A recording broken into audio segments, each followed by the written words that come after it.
বলি এই পর্যন্ত যারা বক্তৃতা দিয়েছে সবাইকে সাথে একই কথা বলেছি। তারপরে বলি আপনারা হলেন আমাদের মানব গড়ার কারিগর, আপনাদেরকে জ্ঞান দেওয়ার মতো শক্তি আমাদের নেই। কারণ আপনারা ছোটবেলা থেকে আমাদেরকে অনেক অনেক উপরে নিয়ে আসেন, তাহলে আপনাদেরকে আমরা কি জ্ঞান দিব? আপনারা ইন্টার ক্যাটাগরির সাথে একটা তুলনা দিয়েছে, আসলে সত্যি কথা। ইন্টার ক্যাটাগরি যখন ছাত্রছাত্রীরা ভর্তি করে তারা উৎসাহ উদ্দীপনার মাধ্যমে সকালে ঘুম থেকে উঠে তারা ইন্টার ক্যাটাগরি চলে যায়।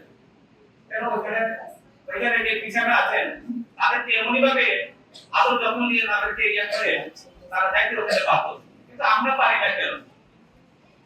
আমাদের হাতে যথেষ্ট সময় রয়েছে, আমাদের ক্লাস আরম্ভ 9টা থেকে 4টা পর্যন্ত হয়, আমরা পাবো না কেন?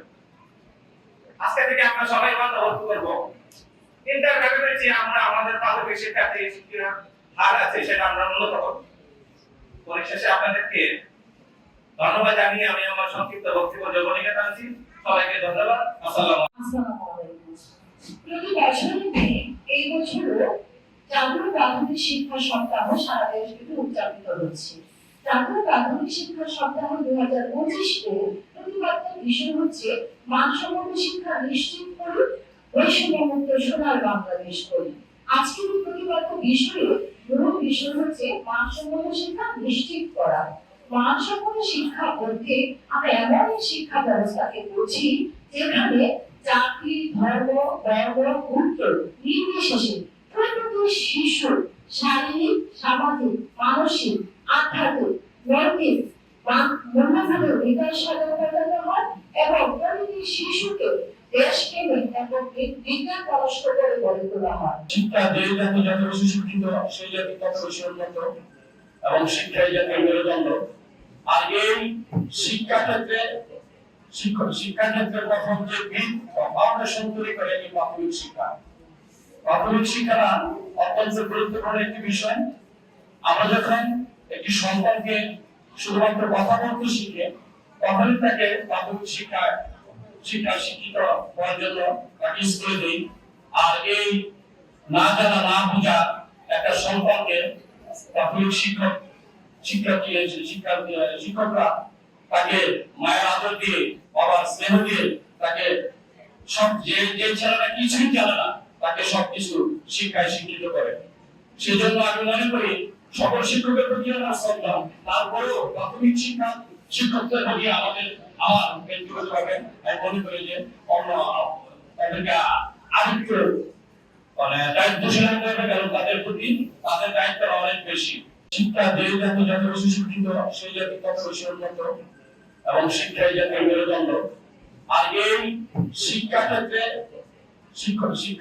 প্রথম যে ভিত বা ফাউন্ডেশন তৈরি করে এই প্রাথমিক শিক্ষা।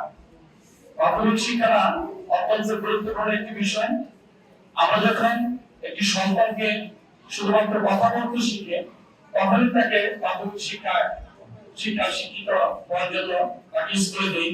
আর এই না জানা না বোঝা একটা সন্তানকে প্রাথমিক শিক্ষকরা তাকে মায়ের আদর দিয়ে, বাবার স্নেহ দিয়ে তাকে সব যে ছেলেটা কিছুই জানে না তাকে সবকিছু শিক্ষায় শিক্ষিত করে। সেজন্য আমি মনে করি সকল শিক্ষকের প্রতি আমার শ্রদ্ধা, তারপরেও প্রাথমিক শিক্ষকদের প্রতি আমার ব্যক্তিগতভাবে আমি মনে করি যে অন্য তাদেরকে আরেকটু দায়িত্বশীল হতে হবে, কারণ তাদের দায়িত্ব অনেক বেশি। আমাকে একটি শিক্ষিত বানাও, আমি তোমাদের একটি শিক্ষিত জাতি উপহার দেব। আমার মা তো শিক্ষিত ছিল না, আমার মা লেখাপড়া জানতো না। আমি লেখাপড়া শিখে আমার মাকেই তার নাম স্বাক্ষর করা শিখিয়েছিলাম। আমার মা একজন শিক্ষা বান্ধব ছিলেন, লেখাপড়া না জানলেও আমি যখন ছোটবেলায় স্কুলে যেতে চাইতাম না, আমার মা আমার মাথায় হাত বুলিয়ে আমাকে স্কুলে পাঠাতেন। এরকম একটা পরিবেশে আমরা কিন্তু একটু টেলিফোনও পাইনি, কিন্তু আমাদের ছেলেমেয়েরা কিন্তু এই স্কুলে পড়াশোনা করত। আমার মেয়ে প্রাথমিক বিদ্যালয়ে পড়াশোনা করেছে, আমার এখন আরেকটি ছেলে প্রাথমিক বিদ্যালয়ে পড়াশোনা করে। আমি একজন গার্জিয়ান হিসেবে কিন্তু আমার পাশের যে স্কুলটি যখন কোনো প্রোগ্রাম হতো আমরা কিন্তু দাওয়াত পেলাম, কারণ আমাদের একটাই, আমাদের স্বৈরাচারী সরকার হাসিনার বিরুদ্ধে এই সরকারের অবশ্যই আন্দোলন সংগ্রাম করেছি।